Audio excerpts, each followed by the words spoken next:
Selamat datang di channel Cik Gentar, jangan lupa subscribe dan klik tombol loncengnya, agar Cik Gentar bisa tumbuh besar dan tidak jadi anak kecil terus, terima kasih. Bab 31.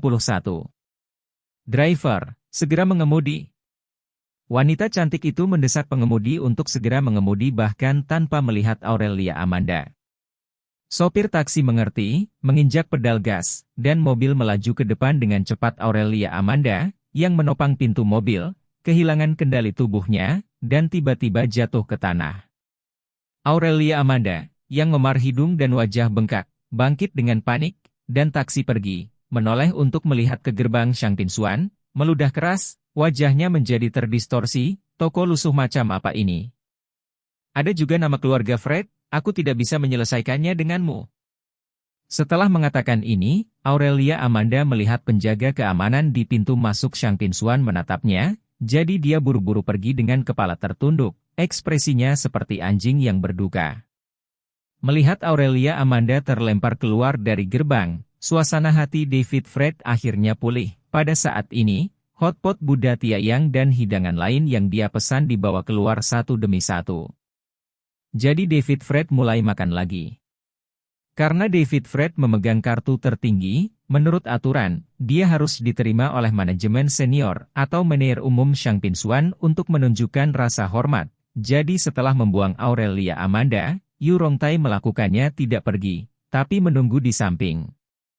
Ketika Yu Rongtai melihat kecepatan makan cepat David Fred dan nafsu makannya, dia tidak bisa menahan diri untuk tercengang. Untungnya, Yu Rongtai adalah orang yang berpengetahuan luas. Tentu dia tahu bahwa orang yang bisa mendapatkan kartu tertinggi Su Mingshan pasti bukan orang biasa. Hanya saja David Fred terlihat sangat muda dan berpakaian sangat sederhana. Apa yang istimewa darinya? Jadi Yu Rongtai memanfaatkan fakta bahwa David Fred makan terlalu banyak dan tidak punya waktu untuk memperhatikan dirinya sendiri, jadi dia menyelinap ke kantornya, menemukan kenalan di manajemen senior perusahaan, dan diam-diam membantunya melakukan pencarian cepat. Dan hasilnya mengejutkan dia. David Fred ternyata adalah penyelamat Suken, putra mahkota grup Mingrong. Berita bahwa Suken mengalami kecelakaan mobil yang serius dan diselamatkan oleh seorang ahli tidak dipublikasikan, tetapi 2 hari telah berlalu, dan ada beberapa orang tingkat tinggi di grup Mingrong yang mengetahuinya. Oleh karena itu, tidak sulit bagi Yu Rongtai untuk mengetahui masalah ini. Berpikir bahwa dia hampir menyinggung tamu terhormat David Fred, Yu Rongtai buru-buru berlari keluar kantor dan kembali ke sisi David Fred untuk mengungkapkan permintaan maafnya, dia ingin melayani David Fred sendiri.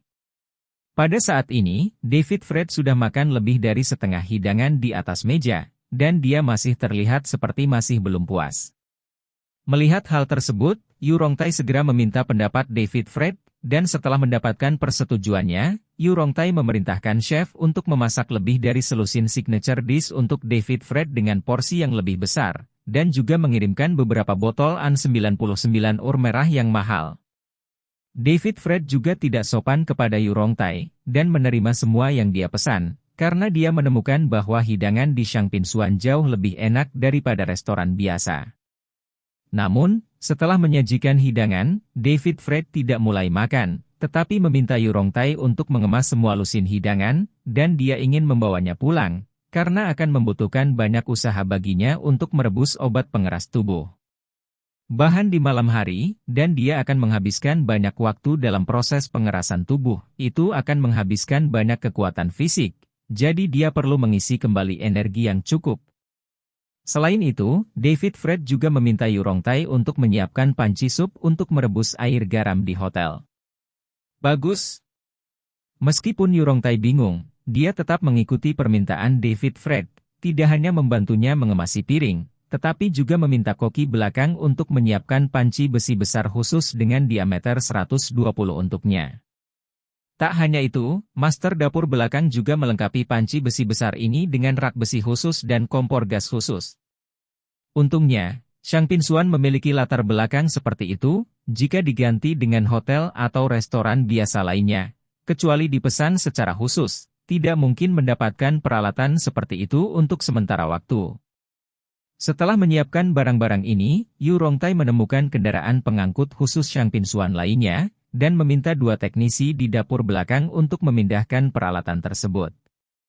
Mereka juga menyiapkan mobil penyambutan dan meminta sopir untuk mengantar David Fred sampai ke komunitas Jinyuan.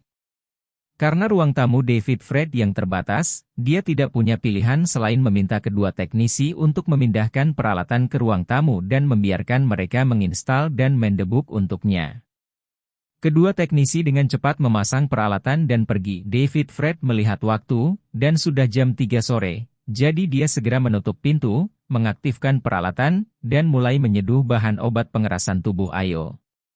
Jika ingin memurnikan bahan aktif formula pelembut tubuh, persyaratannya tidak sedikit. Pertama, bahan obatnya sangat besar, jadi daya tembaknya harus cukup kuat. Kedua, setelah cairan obatnya direbus, David Fred harus berendam di dalamnya. Ayo, mari berlatih tempering tubuh.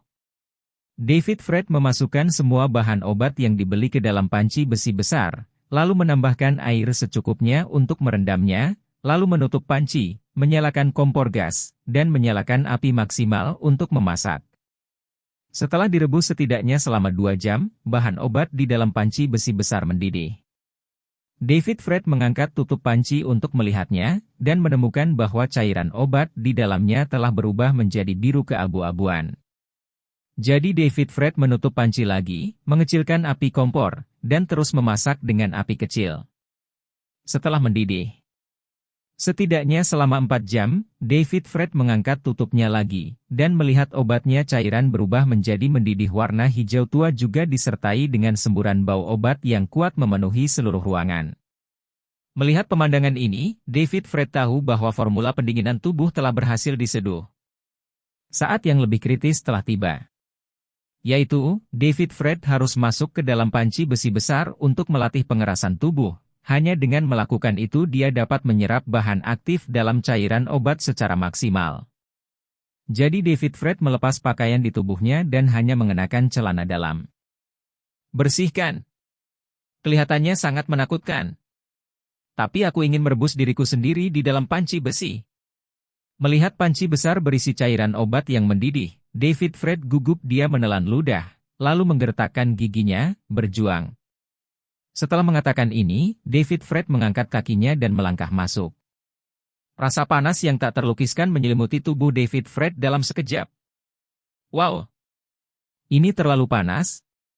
David Fred tidak bisa menahan diri untuk berteriak aneh, tapi dia menahannya dengan paksa dan tidak melompat keluar dari panci besi besar. Dan dia segera menyalurkan energi sebenarnya dari dantiannya dan menyebarkannya ke seluruh tubuhnya untuk menahan panas terik yang mengerikan. Karena ini adalah satu-satunya cara untuk melatih pengerasan tubuh. Jika Anda bahkan tidak dapat melakukan langkah ini, pengerasan tubuh tidak ada artinya. Nyatanya, David Fred tidak punya pilihan selain menggunakan cara paling kasar ini untuk terus mengeraskan tubuhnya. Karena menurut catatan dalam kitab suci Taoian, formula pendinginan tubuh harus disempurnakan menjadi pil tubuh pendinginan, dan efeknya akan lebih baik lagi. Namun, pemurnian pil tubuh pendinginan ini membutuhkan penggunaan teknik alkimia kuno yang sangat menuntut. Karena metode alkimia kuno membutuhkan 3 elemen utama, kuali dan kekuatan spiritual. Bahannya adalah semua jenis bahan obat atau harta berharga langit dan bumi. Kuali adalah kuali alkimia khusus. Metode kuno kuali alkimia berbeda dari yang digunakan oleh para alkemis dalam cerita sejarah.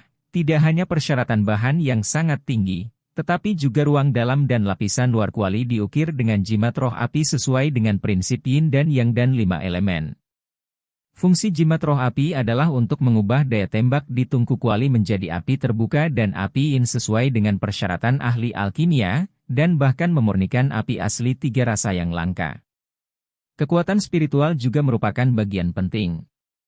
Kekuatan spiritual adalah kombinasi dari kekuatan spiritual dan energi sejati seseorang. Itu dituangkan ke dalam kuali selama alkimia. Selama kultivasi alkemis itu sendiri cukup kuat, kekuatan spiritualnya akan lebih murni. Semakin tinggi nilai pil obat yang keluar, semakin baik nilainya. Karena pil yang berbeda, semakin tinggi kualitas dan klasifikasi kelasnya, semakin sulit untuk disempurnakan. Secara umum, menurut kualitas pil yang berbeda dalam alkimia kuno, mereka dibagi menjadi pil kelas atas, menengah dan bawah, dan setiap kelas dibagi lagi menjadi kelas 1 hingga 9. Adapun quenching body pill, itu hanya dianggap sebagai pil tingkat rendah kelas 6. Dengan kemampuan dan kondisi David Fred saat ini, tidak mungkin untuk memperbaikinya. Oleh karena itu, David Fred hanya dapat menggunakan cara asli merebus obat, dan menggunakan cara asli untuk meredam tubuh. Untungnya, metode ini dapat secara efektif menyerap bahan aktif dalam obat cair, jadi tidak peduli betapa sulitnya bagi David Fred, dia harus menahannya. Setelah David Fred direndam dalam cairan obat yang mendidih, dan menggertakkan giginya dengan putus asa selama 1/4 jam, dia akhirnya terbiasa dengan panas yang mendidih. Jadi dia mengikuti metode tempering tubuh, mengaktifkan energinya, dan mulai berolahraga. Dengan operasi seni kultivasi tempering tubuh, David Fred secara bertahap memasuki kondisi yang lebih baik, dan sensasi terbakar yang mengerikan berangsur-angsur menghilang. Seluruh tubuhnya telah mampu beradaptasi dengan lingkungan panas di panci besi besar, dan aktif kandungan dalam obat cair terus-menerus diserap olehnya, menembus ke dalam dan keluar tubuh. Waktu berlalu dengan cepat, dan sebelum orang menyadarinya, sepanjang hari dan malam berlalu. Sekitar pukul 9 pagi keesokan harinya, David Fred masih merendam obat cair di panci besi besar. Namun, David Fred hampir menyerap bahan aktif dalam obat cair, dan tubuhnya juga telah mengalami perubahan yang cukup besar. Di bawah pengaruh cairan pendingin tubuh, perubahan pada otot dan fasia David Fred adalah yang paling jelas. Saat energi sejati diaktifkan, tubuh menjadi sekeras baja, dan bahkan meridian menjadi sangat padat. Pada saat ini, David Fred seperti sepotong besi yang telah berulang kali ditempa dan ditempa, secara bertahap berubah menjadi baja halus. Namun, karena kualitas bahan obat yang terbatas, David Fred gagal mencapai tingkat yang dibutuhkan oleh tubuh Fajra di alam tempering tubuh. Tapi David Fred juga tahu bahwa hampir tidak mungkin untuk mengumpulkan bahan obat pengerasan tubuh berkualitas tinggi dalam waktu singkat. Bagaimanapun, bahan obat langka tidak hanya langka, tetapi juga sulit ditemukan jika sudah cukup tua. Kondisi David Fred saat ini setara dengan memiliki setengah tubuh Fajra. Ditambah dengan 9 gerakan naga dan gajah yang dalam, bahkan jika dia bertemu dengan master tingkat raja bela diri, dia sudah mampu bertarung. Setelah 1/4 jam lagi, David Fred, yang telah selesai berlatih, perlahan membuka matanya, menghela napas, lalu berdiri, dan melangkah keluar dari panci besi besar. Lalu David Fred mencoba menggunakan energi sejati di dantiannya, menutupi seluruh tubuhnya, dan merasa bahwa seluruh tubuhnya menjadi bermartabat. Kemudian David Fred mengambil pisau buah di atas meja di sebelahnya, dan menusukkannya ke pahanya. Pecah! Pisau buah itu patah menjadi 2, tetapi paha David Fred masih utuh, hanya menyisakan sedikit bekas putih. Perasaan ini cukup mengasyikkan. David Fred bergumam, lalu melemparkan pisau buah yang patah itu ke tempat sampah di depan pintu. Tuk-tuk. Saat ini, tiba-tiba terdengar ketukan di pintu.